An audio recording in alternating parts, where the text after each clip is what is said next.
Assalamualaikum warahmatullahi wabarakatuh.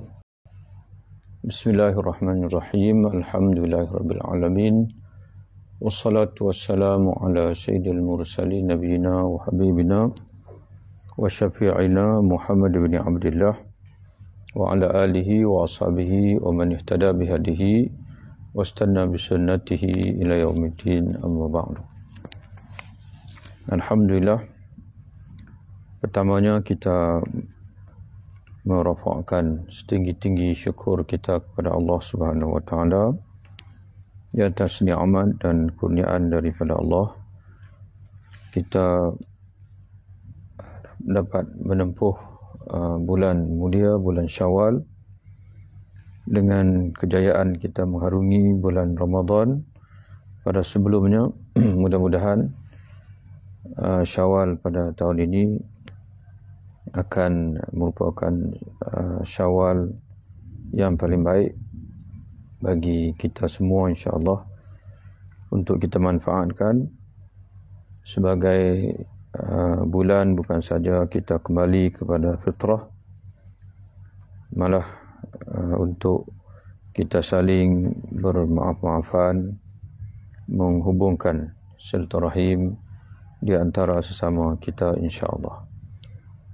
Tuan-tuan dan puan-puan, sahabat-sahabat yang dirahmati oleh Allah Subhanahu wa taala sekalian, dalam kesempatan masa yang ada di antara maghrib dan isya ini, marilah kita membaca beberapa hadis berkenaan dengan puasa sunat, termasuk di antaranya puasa Syawal, di mana kita sekarang ini berada dalam bulan Syawal. Sebagaimana kita sedia maklum bahawa dalam bulan Syawal ini ada amalan puasa yang sabit dengan hadis Nabi SAW. Dan insya-Allah kita akan turut membaca juga hadis-hadis berkenaan hadis-hadis tentang puasa pada hari-hari yang lain, insya-Allah. Dan kitab yang kita baca iaitu Riyadhus Shalihin, karya ataupun karangan Al-Imam An-Nawawi rahimahullah. Salah satu kitab himpunan hadis yang khusus menyentuh tentang tasawuf, hadis-hadis tentang tazkiyatun nafs ataupun hadis-hadis tentang adab, hadis-hadis tentang akhlak. Termasuklah juga di antara amalan dalam Islam yang perlu kita lazimi untuk membersihkan jiwa dan sekaligus memperelokkan akhlak, kepribadian dan sebagainya, itulah ibadah. Jadi sebab itu dalam mana-mana kitab tasawuf ataupun kitab tazkiyatun nafs ataupun kitab tentang adab, akhlak, maka yang menjadi terasnya adalah hubungan kita dengan Allah Subhanahu wa taala, iaitulah ibadat itu sendiri, dan memperelokkan jiwa ataupun hati. Karena apabila bersihnya jiwa, maka sekaligus akan eloklah apabila hubungan kita dengan Allah Subhanahu wa taala elok, nescaya akan eloklah hubungan kita dengan makhluk ataupun dengan manusia. Kita mulakan dengan hadis tentang puasa 6. Walaupun dalam kitab Riyadhus Shalihin ini sebelum puasa 6 itu ada hadis tentang keutamaan puasa pada hari Arafah, Ashura dan juga Tasu'a. Tasu'a iaitu 9 Zulhijjah, 9 Muharram. Ashura 10 Muharram. Hari Arafah iaitu hari yang ke-9 Zulhijjah. Bab tentang sunnah puasa 6 hari pada bulan Syawal. Bisanad al-muttasil ila al-Imam An-Nawawi rahimahullah qala an Abi Ayyub radhiyallahu anhu anna Rasulullah sallallahu alaihi wasallam qala man shama ramadana thumma atba'ahu sittan min syawalin kana kasiyamid dahr rawahu Muslim. Dari Abu Ayyub radhiyallahu anhu bahwasanya Rasulullah sallallahu alaihi wasallam bersabda, barang siapa yang berpuasa pada bulan Ramadan kemudian diikutinya dengan puasa 6 hari dari bulan Syawal, maka ia seperti puasa sepanjang tahun. Kasiyamud dahri, rawahu Muslim. Hadis ini diriwayatkan Imam Muslim. Jadi jelas kita dapat faham daripada hadis ini fadilat puasa 6 hari dalam bulan Syawal, iaitu melengkapkan puasa Ramadan.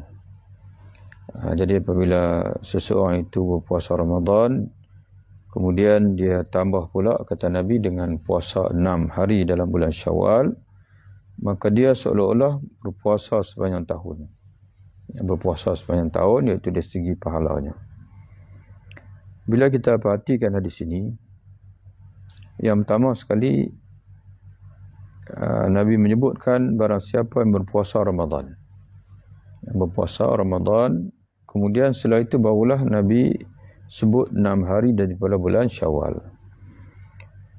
Memahami daripada zahir hadis ini, sebahagian fuqaha berpandangan bahawa kelebihan berpuasa seolah-olah berpuasa sepanjang tahun ini, dengan berpuasa 6 itu hanya diperolehi jika seseorang itu dia telah melengkapi puasa Ramadan.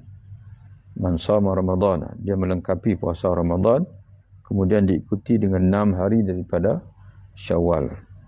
Jadi sebab itu kalau seseorang itu dia ada puasa qada Ramadan yang belum diselesaikan, maka dia hendaklah berusaha untuk mencukupkan dulu puasa Ramadan, setelah itu barulah dia puasa 6. Kerana Nabi sebut sini barang siapa yang berpuasa Ramadan kemudian dia ikuti dengan 6 hari daripada bulan Syawal. Kerana kalau dia tak qada dulu, bermakna dia belum sempurna Ramadan. Dia puasa Ramadan, kemudian 6 Syawal, kemudian qada Ramadan. Jadi dia tak menepati larangan hadis ni. Sebab hadis ini sebut barang siapa yang puasa Ramadan diikuti dengan 6 hari dari bulan Syawal. Jadi sebab itu dia kena berusaha untuk menepati sebenar-benar tepat kehendak hadis ini. Maka orang yang ada qada puasa, dia kena qada dulu, kemudian setelah itu barulah dia ikuti dengan 6 hari dalam bulan Syawal.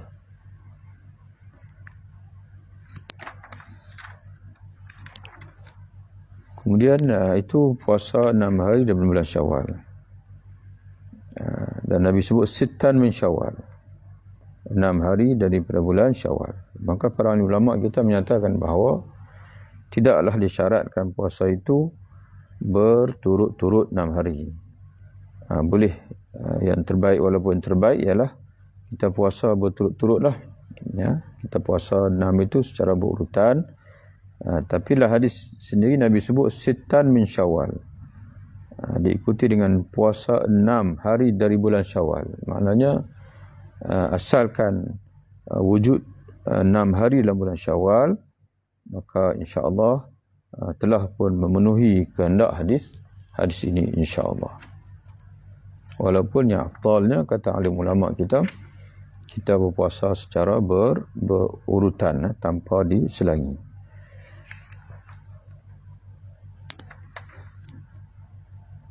Kemudian kita lanjutkan dengan puasa yang lain. Di antara hari yang disunatkan berpuasa juga bab tentang keutamaan puasa pada hari Arafah, Asyura dan juga Tasu'a. Keutamaan puasa pada hari Arafah iaitu 9 Zulhijjah, Asyura iaitu puasa pada tanggal 10 Muharram, hari Asyura, dan juga Tasu'a iaitu 9 Muharram, sehari sebelum hari Asyura.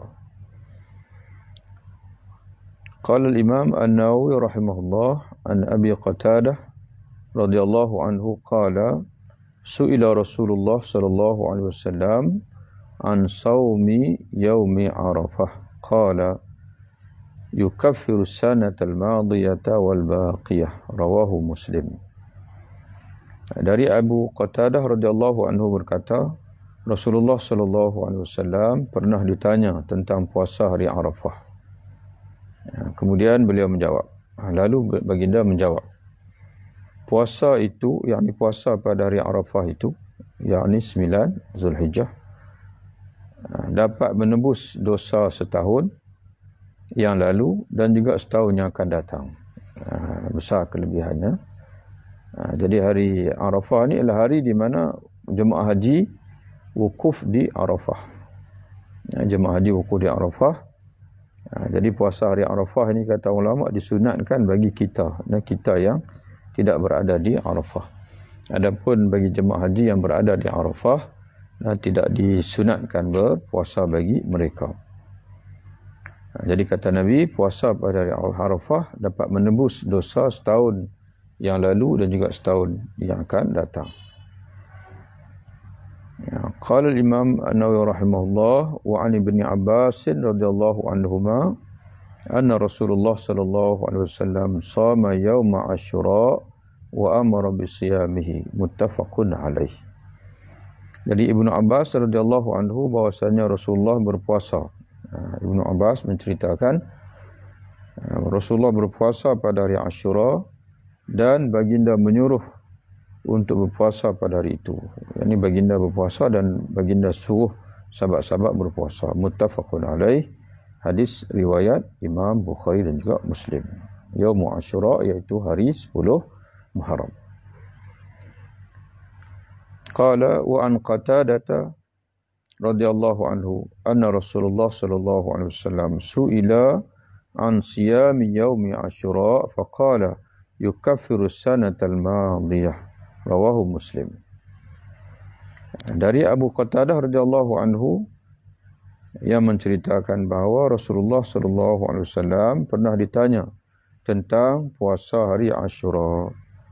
Kemudian baginda menjawab. Lalu baginda menjawab, puasa pada hari itu yukaffiru sanatal madiyah, menghapuskan dosa ataupun menebuskan dosa setahun yang lalu. Hadis riwayat Imam Muslim. Qala wa 'an Ibn Abbas radhiyallahu anhuma qala Rasulullah sallallahu alaihi wasallam la in baqitu ila qabilin la asumanna at-tasi'a. Rawahu Muslim.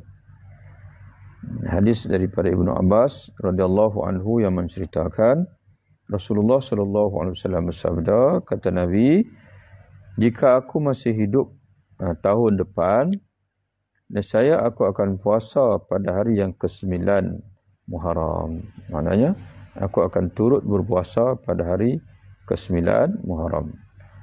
Jadi kalau tahun sebelumnya Nabi berpuasa 10 Muharram saja, hari Asyura. Lalu Nabi melafazkan hasrat hati dia, kata Nabi, kalaulah tahun depan, kalau tahun depan aku masih hidup, nescaya aku akan puasa 2 hari. Hari yang ke-9 Muharram dan juga hari yang ke-10, iaitu hari Asyura. Namun demikian, kata ulama, Nabi SAW tidak sempat dengan bulan Muharram pada tahun berikutnya kerana baginda sudah wafat. Dan berdasarkan hadis ini, disunatkan untuk kita berpuasa pada tanggal 9 Muharram dan juga 10 Muharram. Bab tentang sunat puasa pada hari Isnin dan Khamis.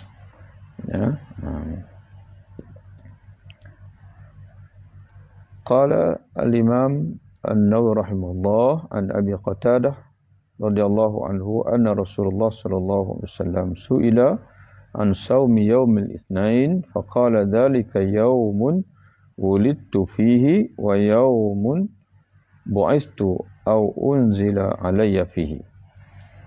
Dari Abu Qatadah radhiyallahu anhu yang menceritakan bahwasanya Rasulullah sallallahu alaihi wasallam pernah ditanya berkenaan dengan puasa pada hari Isnin. Faqala, lalu baginda menjawab, maksudnya Nabi ditanya, ya Rasulullah, kenapa kami melihat engkau banyak berpuasa pada hari Isnin? Maka Nabi SAW menjawab, dzalika yaumun wulidtu fihi. Pada hari itulah yang merupakan hari aku dilahirkan. Nabi dilahirkan pada hari Isnin. Wa yaumun bu'istu, dan pada hari itu juga aku diutuskan. Nabi diangkat menjadi nabi pun pada hari Isnin. Wa unzila alayya fihi, dan pada hari yang sama diturunkan Al-Quran kepadaku. Diturunkan ke atasku Al-Quran, yakni permulaan Al-Quran turun juga pada hari Isnin. Rawahu Muslim. Di hadis riwayat Imam Muslim. Kalau kita nak tambah, Nabi wafat pun hari Isnin juga. Nabi wafat pun hari Isnin. Qala rahimahullah, wa an Abi Hurairah radhiyallahu anhu an Rasulillah sallallahu alaihi wasallam qala tu'radul a'malu yawmal itsnaini wal khamisi fa uhibbu an yu'rada amali wa ana sha'imun. Rawahu Tirmizi wa qala haditsun hasanun wa rawahu Muslim bi ghairi dzikri shaum. Dari Abu Hurairah radhiyallahu anhu, dari Rasulullah SAW yang bersabda. Hadis ini disampaikan kepada kita oleh Abu Hurairah radhiyallahu anhu. Kata dia, Nabi pernah bersabda. Apa kata baginda sallallahu alaihi wasallam? Dibentangkan amalan. Amalan-amalan dibawa naik kepada Allah Subhanahu wa taala pada hari Isnin dan juga hari Khamis. Mana mingguan. Mingguan amalan ni dibawa naik pada hari Isnin dan juga Khamis. Harian pula dibuat naik pada ketika asar dan juga subuh. Tahunan pula dibuat naik dalam bulan Sya'ban. Jadi kata Nabi, amalan-amalan hamba ini dibawa naik kepada Allah, dibentangkan kepada Allah pada hari Isnin dan juga hari Khamis. Maka aku menyukai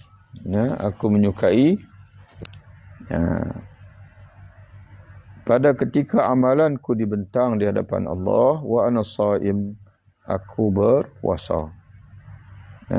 Berpuasa. Hadis riwayat Imam Tirmizi, dan juga dan kata Imam Tirmizi hadisun hasanun. Hadis inilah hadis hasan, dan hadis turut diriwayatkan oleh Imam Muslim tapi tanpa menyebutkan tentang puasa. Dalam Sahih Muslim menyebutkan bahawa amalan hamba dibentangkan di hadapan Allah pada hari Isnin dan juga hari Khamis. Tapi dalam Tirmizi menyebutkan, kata Nabi, aku suka pada ketika amalanku diangkat kepada Allah itu, pada hari itu, hari Isnin, hari Khamis, aku sedang berpuasa.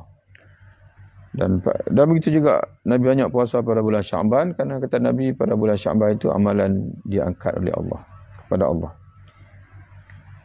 Qala rahimahullah, wa an Aisyah radhiyallahu anha qalat kana Rasulullah sallallahu alaihi wasallam yataharra shaum al-itsnain wal khamis.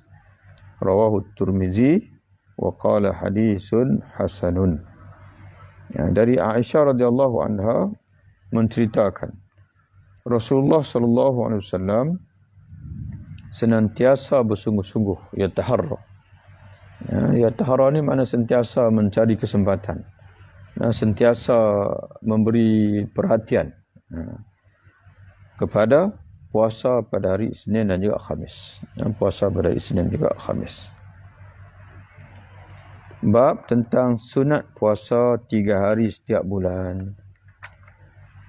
Puasa 3 hari setiap bulan, kata Imam Nawawi, yang paling utama ialah puasa pada Ayyamul Bid, hari-hari putih, iaitu tanggal 13, 14 dan 15 setiap bulan Islam. Itu dipanggil Ayyamul Bid. Kenapa tanggal 13, 14, 15 bulan Islam ini disebut dengan Ayyamul Bid? Kerana pada malamnya itu bulan terang dipanggil. Bulan penuh, bulan terang. Ada yang berpendapat bahawa ayyamul bid adalah tanggal 12, 13, 14. Tapi yang pendapat yang pertama lebih kuat. Yang rajihnya ayyamul bid iaitu 13, 14, 15. Namun demikian kata ulama, ada hadis yang umum bahwasanya tidak sebut puasa 13, 14, 15. Jadi yang pentingnya adalah kita mencari dalam satu bulan itu sekurang-kurangnya kita berpuasa 3 hari.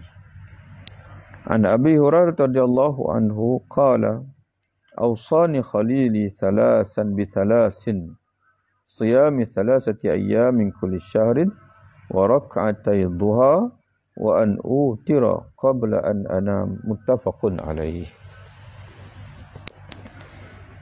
Dari Abu Hurairah radhiyallahu anhu berkata, kekasihku yakni Nabi Muhammad sallallahu alaihi wasallam telah berpesan kepadaku untuk berpuasa 3 hari pada setiap bulan, mengerjakan sembahyang duha 2 rakaat pada setiap hari, dan juga mengerjakan salat witir sebelum aku tidur.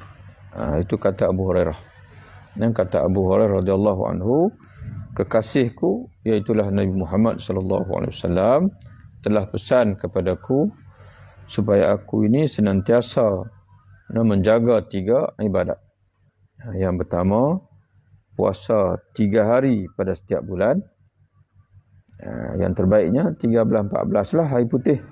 Tapi kalau nak ambil 1 hari awal bulan, 1 hari tengah bulan, 1 hari hujung bulan pun boleh.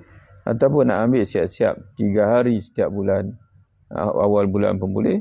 Ataupun nak ambil 3 hari di hujung bulan pun boleh. Asalkan dalam 1 bulan itu kita berpuasa 3 hari. Yang kedua, Nabi pesan kepada aku, kata Abu Hurairah, raka'atai duha, 2 rakaat sembahyang duha. Sembahyang duha ini rakaat paling banyak mengikut mazhab al-Imam Syafi'i rahimahullah, iaitu 8 rakaat. Tapi ada juga ulama yang berpandangan boleh sehingga 12 rakaat. Dan yang ketiga, Nabi pesan kepada aku, kata Abu Hurairah, an utira qabla an anam, aku mengerjakan witir sebelum tidur. Jadi witir ni boleh semayang, boleh buat sebelum tidur dan boleh buat selepas daripada tidur. Bagi orang yang ingin mengerjakan tahajud, maka yang terbaiknya adalah dia menangguhkan witir untuk dilakukan selepas tidur, iaitu penutup bagi solat malam. Adapun bagi orang yang tidak ingin bangun malam, maka dia elok dia melakukan witir siap-siap sebelum dipanggil tidur. Sebelum tidur. Dan bagaimana jika dia dah melakukan witir sebelum tidur, kemudian dia terbangun malam dan berqiyamul lail. Jadi kata ulama, dia qiyamul lail sajalah, tahajud sajalah, tak perlu lagi untuk dia melakukan witir, kerana dia telah pun melakukan witir di awal malam. Walaupun ada di sana ulama yang memberi pandangan kita genapkan semula, buat semula 1 rakaat untuk genapkan semula, kemudian sembahyang malam, selepas itu kita buat tutup dengan witir semula. Tapi itu qaul yang marjuh, qaul yang rajih. Tak perlu kita melakukan witir semula, memadai dengan witir yang telah pun kita lakukan sebelum tidur. Jadi samalah seperti di kalangan kita dalam bulan Ramadan baru-baru ni, dia dah tarawih bersama dengan imam, kemudian dia witir bersama dengan imam, kemudian balik di rumah nanti setelah dia bersahur ataupun sebelum bersahur, dia sembahyang tahajud, bangun qiyamul lail dan sebagainya. Jadi tak perlu lagi lah dia lakukan witir, kerana dia telah pun witir dengan imam semasa mengerjakan solat tarawih tadi.